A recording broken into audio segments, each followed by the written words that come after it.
YouTube, what is good? I want to play Kingdom Come Deliverance 2. I have it, I bought it, it's in my account, but I don't feel like I can play it because I don't know anything about the first story. I tried to play the first game.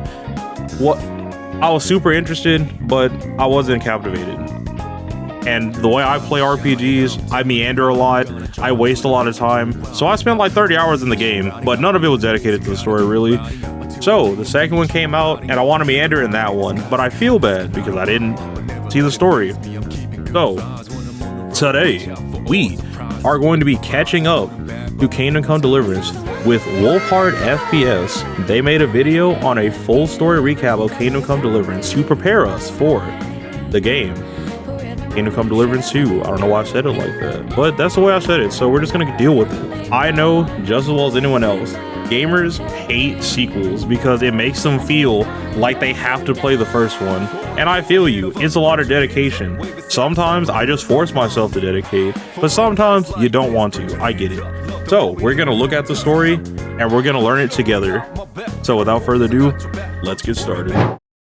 King Charles IV, King of Bohemia and Holy Roman Emperor, was a revered ruler who ushered in what many consider to be the golden age of Bohemia. All right. After his death in 1378, his son Wenceslaus IV succeeded him, taking on the responsibilities of the Bohemian crown and becoming emperor-elect for the Holy Roman Empire. Taking on responsibility. All right, these are going to be a lot of words. This is a 30-minute video we're looking at. I'm turning on the captions. These captions are ugly. And I fix them. Okay, we were back. I have made the font pretty and legible to fit the theme. Let's do it.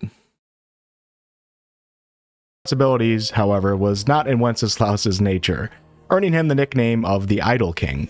Wenceslaus was said to be a drunkard who neglected the affairs of the state in favor of more frivolous pursuits. It's even said that he skipped out on his own coronation ceremony. This behavior infuriated many of the nobles, who began looking to Wenceslaus's half-brother, King Sigismund of Hungary, in the hopes that Sigismund might restore Bohemia to its former glory. Okay, so I will pause occasionally throughout the video. I don't want to pause too much because I feel like that would be annoying, but I do know some things about this game, and I do know the whole beef between Wenceslaus and Sigismund. Also, they will never pronounce bro's name right in the auto-translate because I mean, I don't even know how to spell it. I only know how to say it, Wenceslaus. But basically, I think the world of Kingdom Come Deliverance, which is whatever century Bohemia, is having a war against who deserves to be the actual king, Wenceslaus or Sigismund, I believe. And I think that's really cool. All right, let's keep it going. Sigismund was far from idle, but his reputation was marred by his own set of undesirable traits. Oh dear. Some nobles across the land despised him, viewing him as a power-hungry ruler who was too willing to murder his own people. These nobles rallied behind Wenceslaus IV, the rightful heir to the crown. Ambitious and cunning, though, Sigismund orchestrated an uprising against Wenceslaus, during which the Bohemian king was taken prisoner. Indeed. Soon after, Sigismund invaded Bohemia with his Hungarian forces, bringing widespread looting, heavy taxation, that's why there's so much ruthless war. Persecution of Wenceslaus's supporters. He seized control of both Prague and Kuttenberg with the assistance of the League of Lords, which were a powerful coalition of feudal nobles dissatisfied with Wenceslaus's rule. All right. Though the situation looked dire for Wenceslaus and his supporters, many still remained loyal to him. And it is here that our story begins. Henry's story. Oh my god, Henry. I love Henry. Henry is such a fun character. Henry, a fictional character. He's just a dude, bro. Lives in the town of Silver Skalitz with his parents. His father Martin was a skilled blacksmith, and together they worked on a finely crafted sword commissioned by Sir Radzig Kobyla, the Lord of Skalitz and the commander-in-chief of Wenceslaus's forces. Nice. Skalitz was a prosperous town that was known for its rich silver mines and loyalty to King Wenceslaus. Life, however, takes a devastating turn when a massive force composed of several factions that are fighting for Sigismund as well as mercenary Cumans suddenly attacks Skalitz. Now, the Cumans, for those unaware, were Turkic nomadic people who had settled in Hungary after the Mongol invasion of 1237. Okay, pausing time. This is wild. I mean, it's already... I mean, it's been years since I've played the game. Kingdom Come is a very old game at this point, and I know that might hurt to hear some people, but it's been time. Time has passed since the first game came out. I didn't even know that bro took the king. He captured him. That's crazy. He captured him, and he's like taking the world by force. Crazy stuff. And this particular mercenary force was being led by Markvart von Aulitz, Sigismund's commander-in-chief. Henry runs to try to find his parents, but he's too late, and he witnesses his father being slain by Markvart. Yeah, so I remember this part. Being brutally stabbed by the Cumans. Oh god. Fleeing for his life, Henry rushes to the fortified gates of Skalitz's castle. Run, Henry. Only to find the bridge already raised. The guards, however, shout down to Henry, urging him to find a horse and ride off to Talmberg to warn Lord Divish of the impending danger. Henry barely escapes the chaos, but reaches Talmberg, where Lord Divish and his general, Sir Robard, take him in and allow him to recover from his injuries. Grateful for the warning, Divish provides Henry with shelter and support. Not long after, during a stormy night, Sir Radzig Kobula and other survivors from Skalitz arrive on the road outside of Talmberg Castle. Under the cover of the storm, they had managed to escape the besieged town of Skalitz. Lord Divish invites them in to stay, but Radzig declines, explaining that he plans to head to Rattay, the most powerful city in the Sasau region. Rattay, he wishes let's go. to avoid bringing any unnecessary trouble to Talmberg and its citizens. Before heading out, Radzig notices Henry on the ramparts, and yells to Henry to come join him on the road to Rattay. Henry, however, still grieving and injured, insists that he must first return to Skalitz to properly bury his parents' bodies. Radzig, who seems to now be taking a peculiar interest in Henry's safety, asks Lord Divish to ensure that the young man remains within the fortified walls of Talmberg until the situation stabilizes. The next day, Markvart and his army arrive outside of Castle Talmberg, seeking Sir Radzig. Markvart informs Lord Divish that Radzig has disrupted the land's order and is now considered an enemy of the king. Interestingly, Markvart claims to act not only in the name of Sigismund, but also somewhat in the name of Wenceslaus. Despite Wenceslaus being imprisoned, he is still the king of Bohemia. Indeed. And Sigismund cunningly exploits Wenceslaus's name to give the illusion that his actions are sanctioned by the king. Lord Divish, using some clever words, is able to convince Markvart that he doesn't have Radzig hiding behind his walls, and also that he's not interested in getting involved in affairs that do not concern his own. Lord Divish is playing the neutral card here. Fortunately, Markvart turns his forces around and they head in a different direction. Henry eventually finds a way to sneak out of Talmberg, and for this story, let's say that Lady Stephanie, Lord Divish's wife, secretly helps Henry by giving him money to bribe a guard. Indeed. Lady Stephanie appears to be moved by Henry's grief, and she shows him great empathy. On the streets of Skalitz, Henry finds his parents' bodies and begins... No, bro, so... Oh, I remember this part. This part, like, really scared me because I definitely thought something bad was gonna happen to dude with all this, and thankfully nothing bad happens. But yeah. However, dude, like we're 5 minutes in. This story is wild. It feels like I'm watching a movie. Does it feel like that for you, Chad? I don't really know. Digging a grave beneath the linden tree where his home once stood.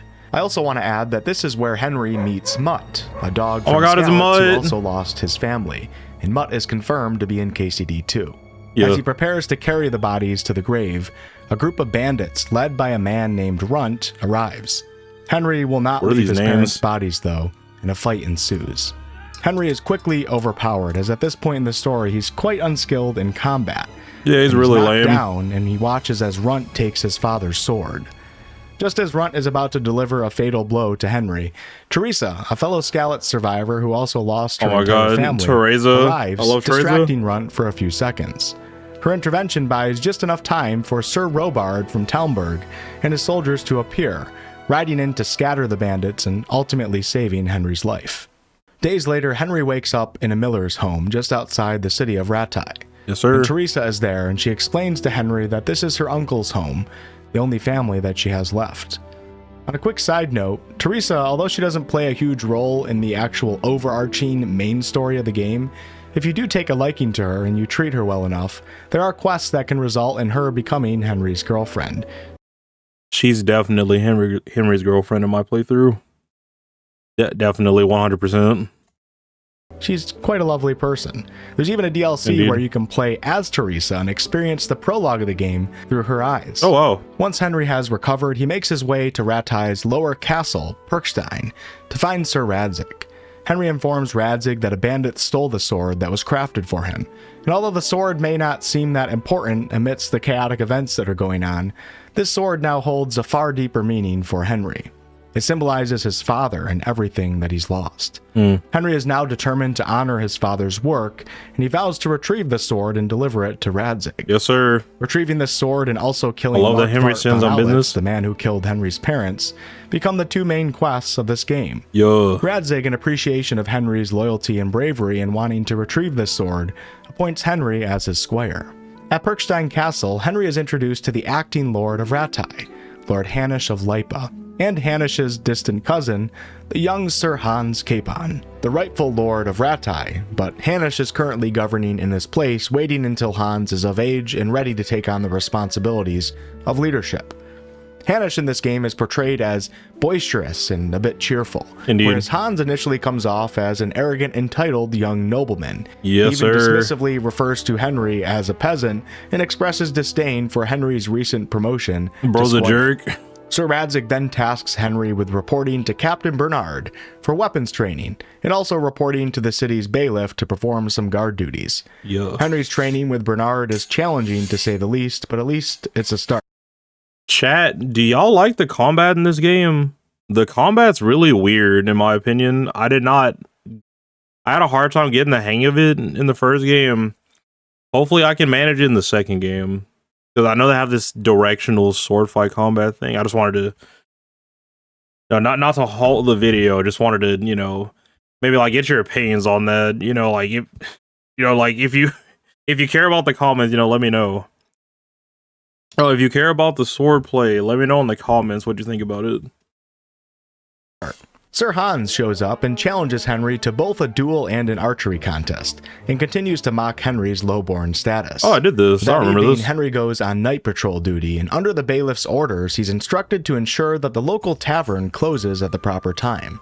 When Henry arrives at the tavern, he finds none other than Hans Capon, drunk and keeping the tavern open past hours, as he was going to confront a nobleman and tell him he has to leave. Fair enough. Well, Henry actually is, and Henry tells Hans that he has to leave, which leads to a brawl Henry's between a the goat. two. The commotion is interrupted by Lord Hanish, and Hanish scolds Henry for his willingness to raise a hand to a noble, but also chastises Hans for his lack of leadership over his subjects.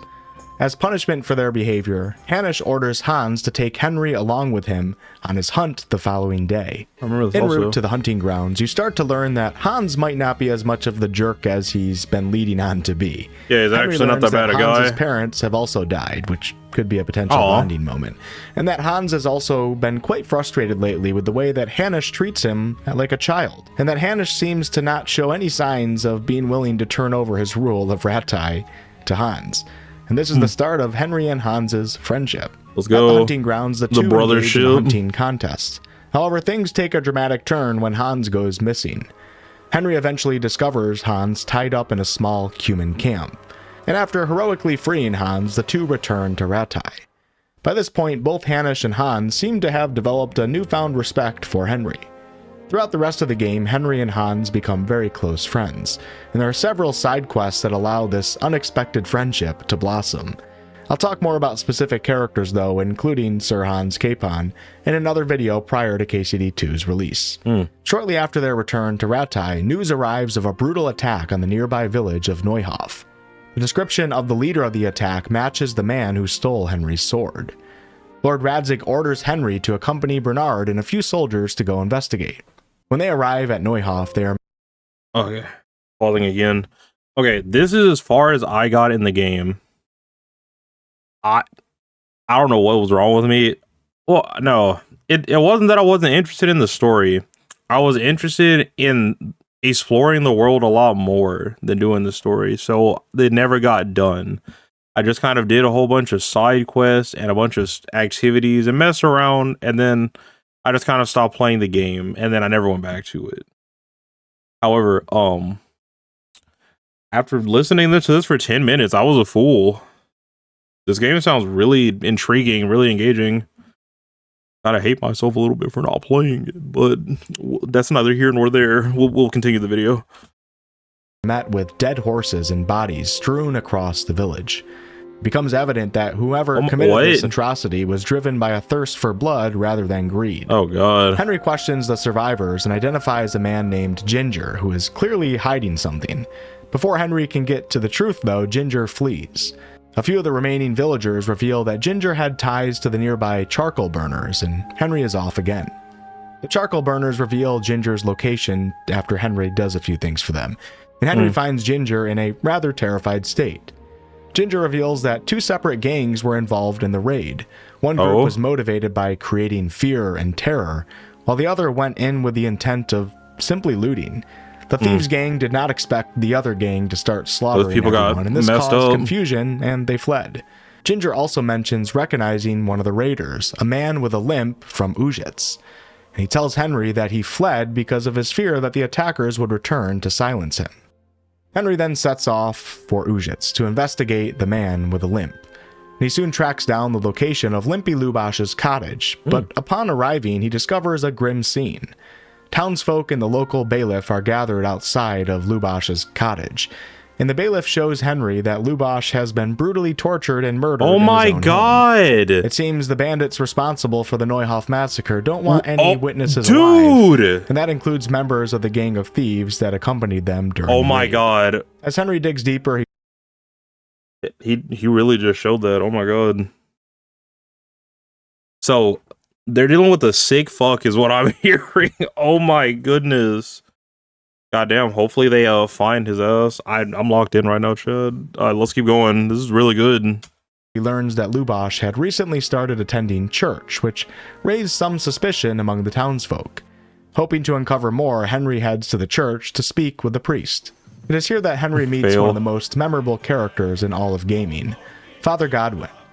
And Godwin informs Henry that Lubash had recently come to him for confession, but bound by the laws of God, he cannot reveal what was said without violating the sanctity of the confession. Godwin, however, does offer to find a way to help Henry, and he suggests that they discuss the matter further over wine at the tavern later that evening. What starts as a conversation about Lubash later that evening turns into a wild, revealing night that Henry won't soon forget. Brother Goat. Father Godwin turns out to be far from your typical clergyman. Although Godwin is deeply religious, he doesn't fully align with all of the teachings of the Catholic Church. Nice. Godwin was somewhat forced into priesthood by his family, and this has created a devout but rather rebellious type of priest. So what I'm hearing is he's just a chill guy who low-key doesn't give a fuck. Best character I've ever seen. P character. Godwin even shares with Henry some of his unorthodox views, most of which seem to revolve around the teachings of Jan Hus, a revolutionary religious reformer of the 15th century. The following morning, both Henry and Father Godwin are experiencing terrible hangovers, especially Godwin, and Godwin strikes a deal here. If Henry can deliver a sermon at Mass for him, he'll reveal what he knows about Lubash. Events can unfold in many different ways in this game, but let's say that Henry manages to pull off this sermon successfully. Nice. Godwin will then provide Henry with the names of a few of Lubash's co-conspirators that were revealed to him, and Henry sets off once again on this wild goose chase of an investigation. After tracking down and questioning two key figures, Riki and a man named Timmy, Henry learns that the terror bandits have a camp in the woods inside the overgrown village of Przemysłowicz, a once thriving settlement that fell to ruin after Havel Medic attacked it and held Sir Divish captive. Damn. Henry reports this discovery to Radzig, who sends him on yet another mission, scout the camp out and gather intel.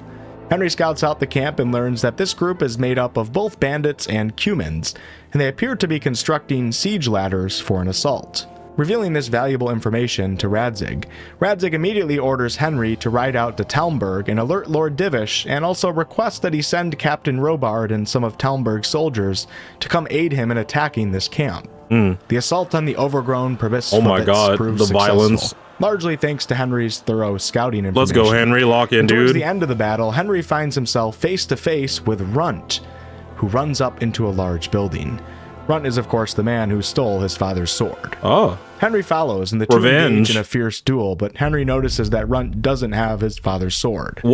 Little does Runt know, Henry has grown far beyond Henry's locked in, dude. Peasant that he once was, and in a climactic moment, Henry gains the upper hand and knocks Runt down. Despite Runt's apparent defeat, Runt refuses to reveal any information on the sword, causing Henry to become overcome by rage. He starts bashing Runt's head into the ground, killing him on the spot. Shortly after the scene, the game gives us a different scene showing the back of a mysterious man who is looking at the camp from afar. And this man says, "I will make you pay for this." And then he walks away. One battle has been won, but the war is far from over. Back at Perkstein Castle, Henry meets with Oh god. Got also invested. That was a lot. So alright, so one of his quests was done. He got revenge on the person who stole the sword, but he still doesn't have the sword. Well, I guess there's the other plot. I hope he finds it, because I don't know if he... I hope he finds it, definitely. And Radzig. During this meeting, Tobias Fafar, who was the overseer of the Skalitz mines, arrives with a box that's filled with counterfeit groschen. This reveals that Sigismund's army is funding itself with an almost limitless supply of fake silver coins. He's cheating. This counterfeit currency is being used to hire mercenaries and bandits. Oh my god. During this meeting, news also comes of a failed attack on the village of Merhoyed. The villagers managed to fend off the attackers and even captured one of the raiders alive. Radzig sends Henry to Merhoyed to interrogate the captive and hopefully uncover more about the counterfeit operation. Before Henry's able to question the prisoner, though, Henry has to help out the village deal with a mysterious illness affecting its residents. But once he does this and goes and gets some medicine, he earns their trust, and Henry interrogates the captive, and the captive gives up all sorts of information in exchange for Henry not basically letting the villagers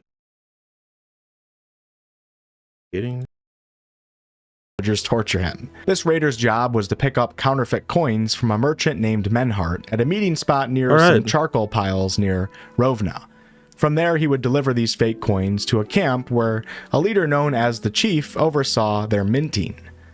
The captive describes this chief as a foreign noble based on his speech and mannerisms, but offers little else.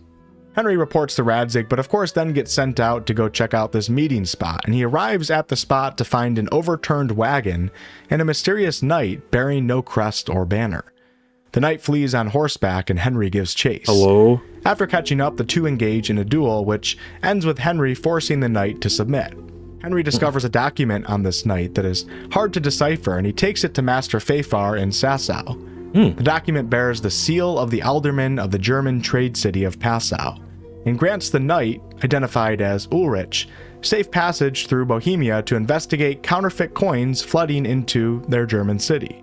The document also reveals that the counterfeiters are using silver amalgam to coat the copper, which is making the coins appear genuine. Fafar, however, notices they got this shit on lock. While the document bears Passau's seal, the handwriting matches that of a high-ranking scribe from the wealthy Bohemian Rosenberg family.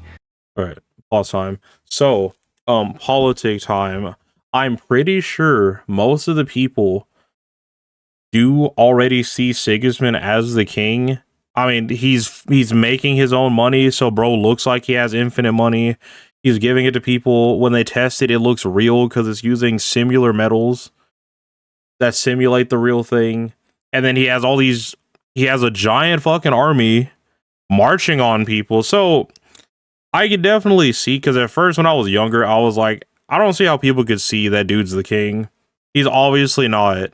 But he has a lot of money, power, and influence. And those are the three things you need to be something in the world, especially back then. That's all you needed. So yeah, definitely can see why bro's a problem. And we're almost done with we're halfway done with the video. Good stuff. Good video so far. This suggests that the document isn't truly from Passau. The Rosenbergs appear to secretly be operating under the guise of this investigation by Ulrich being a mission that was ordered by the Alderman of Passau, which is of course not true.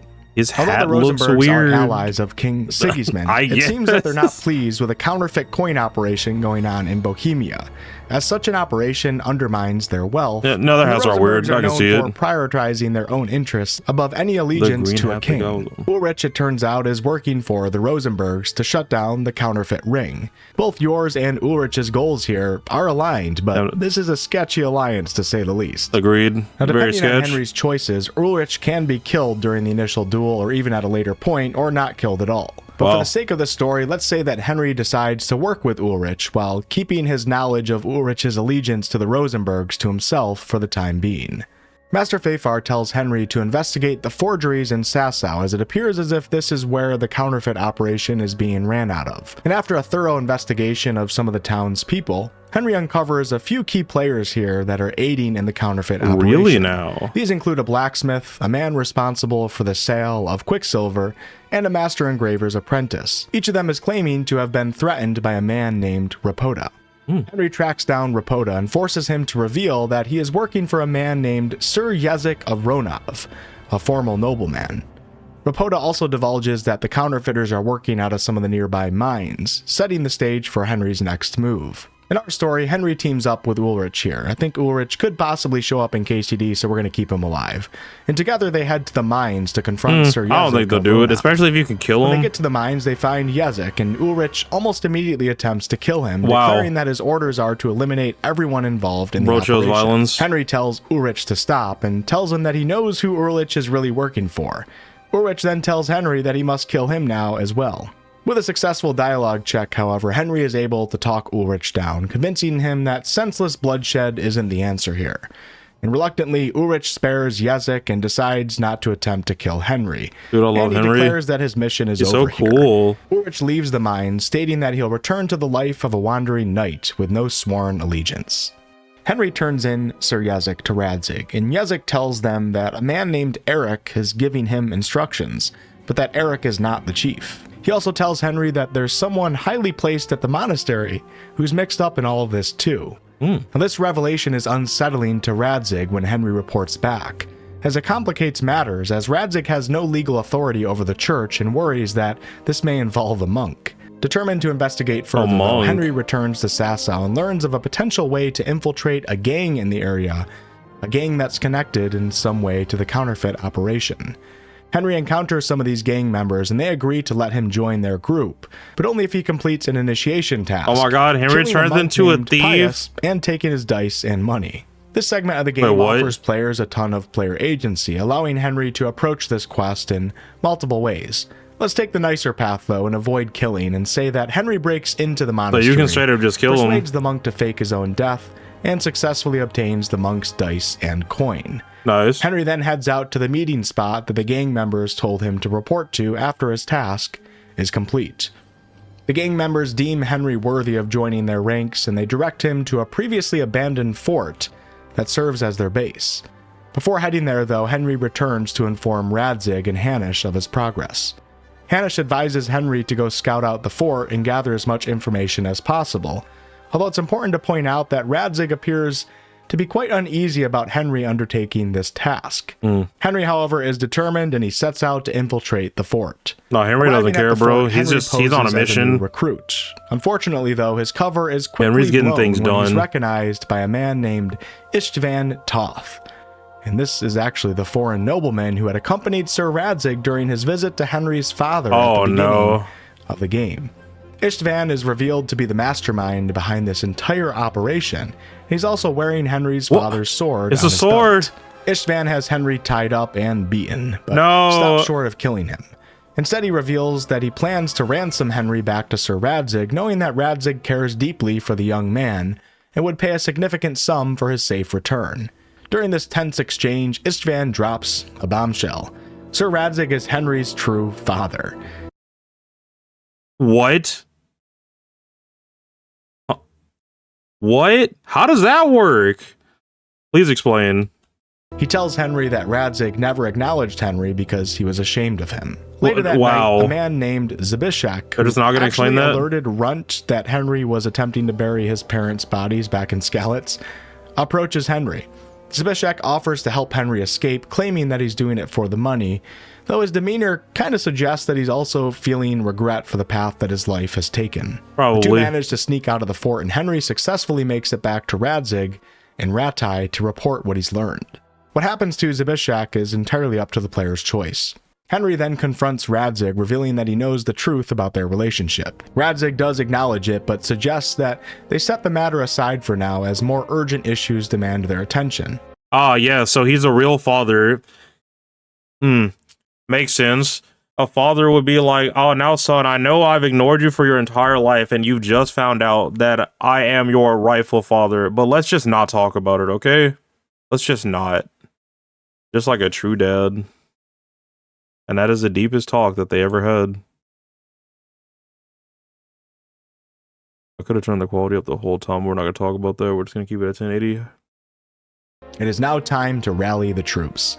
Radzig's forces, Hanish's soldiers, and the Talmberg garrison to launch an assault on Istvan's growing fort.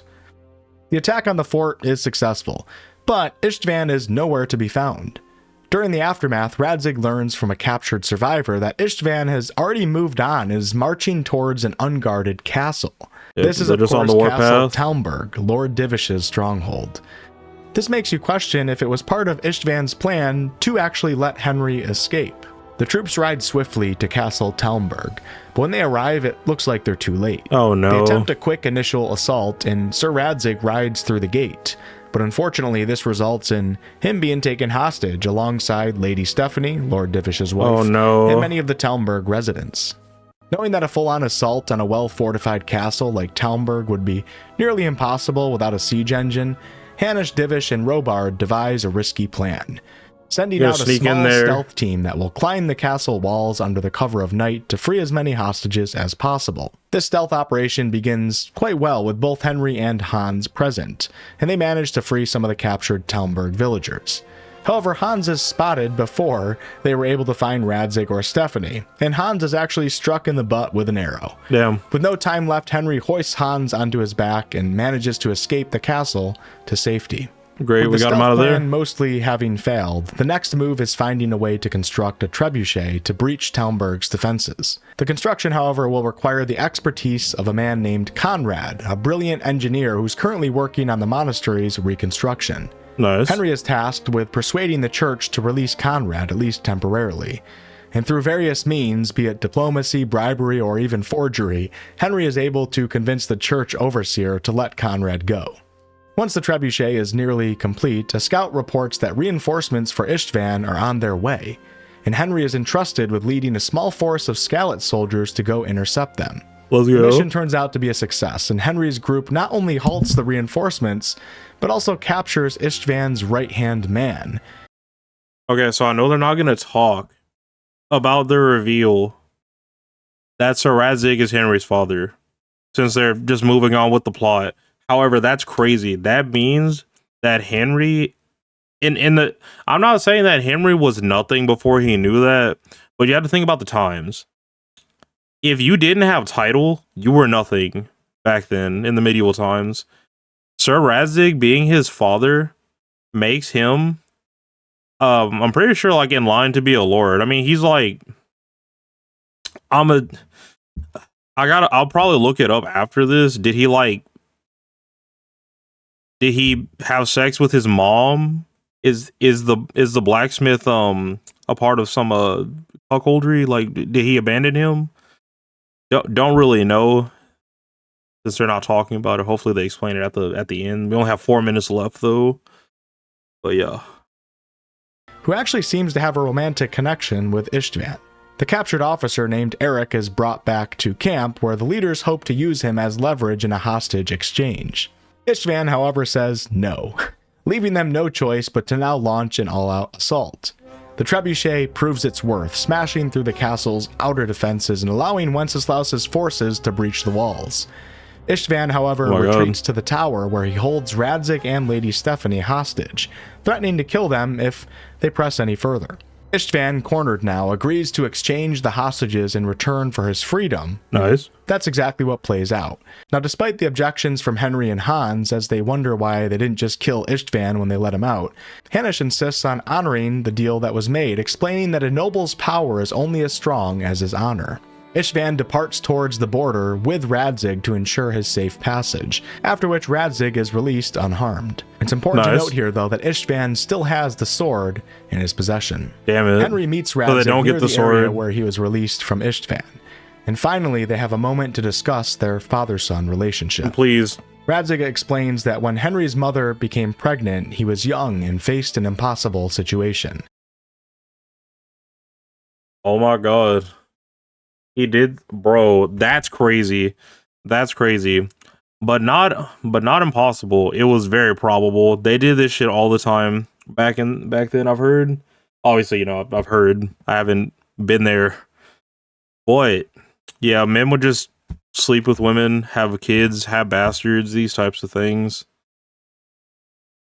Yep.